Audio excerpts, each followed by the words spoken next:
Question है a force of 10 Newton acts on a 10 kg body initially at rest the work done by the force during the first 5 seconds and 5th seconds of motion of body is in joule. ये question है, इसका मतलब क्या हुआ?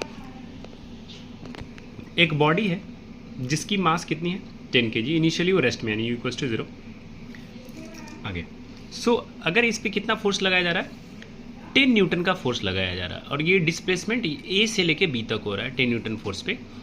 और जब ये 5 seconds तक कितना डिस्प्लेस्ड होगा उसमें वर्क डन कैलकुलेट करना है। जब टी 5 सेकंड तक इसको फोर्स लगा कर 10 न्यूटन डिस्प्लेस कर चुके होंगे एंड जब टी 5th सेकंड पे होगा उसमें का 5th सेकंड पे वर्क डन कितना होगा। तो जैसा कि पता है वर्क डन बराबर अब मेरा होता है फोर्स इंटू डिस्प्लेसमेंट। तो फोर्स तो 10 न्यूटन बटा है, डिस्प्लेसमेंट निकालिए। तो डिस्प्लेसमेंट निकालने के लिए पहले मुझे यहाँ पर पता करना पड़ेगा कि एक्सेलरेशन कितनी है। तो F = ma होता है, तो वहाँ से एक्सेलरेशन की फॉर्मूला F/m आती है। कैसे? ma = F लिख सकते हैं, तो a = क्या आएगी F/m।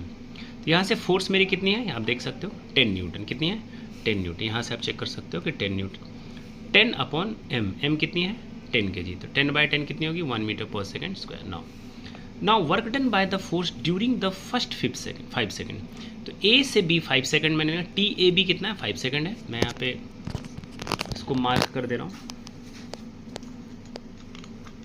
T A B. तो टी ए बी मेरे 5th सेकंड पे कितना है मेरा, उसमें डिस्प्लेसमेंट कैलकुलेट करनी पड़ेगी एस। तो अगर मैं वर्क डन देखूँ तो एफ एस होती है, एफ पता है, एस पता नहीं। एस के लिए मेरे पास फॉर्मूला क्या होगा UT + ½ AT²।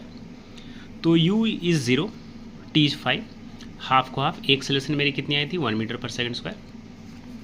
अगर यहाँ से चेक करूँ तो half 1 × 5²। This is 0, S = 0 and this will be 5² 25/2।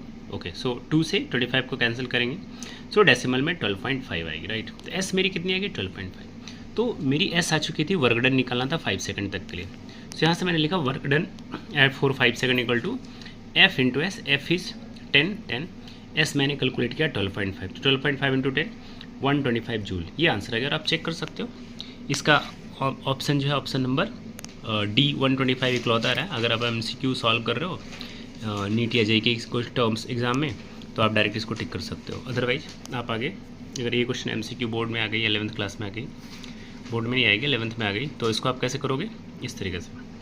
Now so अब फॉर्मूला nth सेकंड तो मुझे निकालनी है क्योंकि डिस्प्लेसमेंट एट 5th सेकंड पूछ रहा है ना, तो आपको SNth की फॉर्मूला लगानी होगी, SNth की, ठीक है। तो यहाँ से आप देख सकते हो SN = U + a/2 2n - 1। Okay, तो S at 5th second, U तो 0 है, half A acceleration is half 1, half 2 को 2 लिखोगे, 2 × 5 लिखोगे क्योंकि nth मतलब टाइम कौन से सेकंड के लिए, तो 5, 2 × 5 - 1 10 - 1। सो दिस इज, ये 0 हटा रिमूव कर लेंगे, कोई मतलब नहीं इसका, 0 + समथिंग हाफ 10 - 1 9/2 4.5 मीटर है। S 5th क्या होती है 4.5 मीटर आ गई, कैलकुलेट कर लिया यहाँ से हम लोगों ने। अब work done at 5th second मुझे कैलकुलेट करनी है। Work done at 5th second से यहाँ से चेक करेंगे। Work done at 5th second = W 5th = force into displacement eight 5th second. Force is 10, displacement 4.5, that's white is 45 joule. तो option number आप check कर सकते हो कौन सी आ रही है। ऑप्शन आ रही है इसकी 4th नंबर 125/45।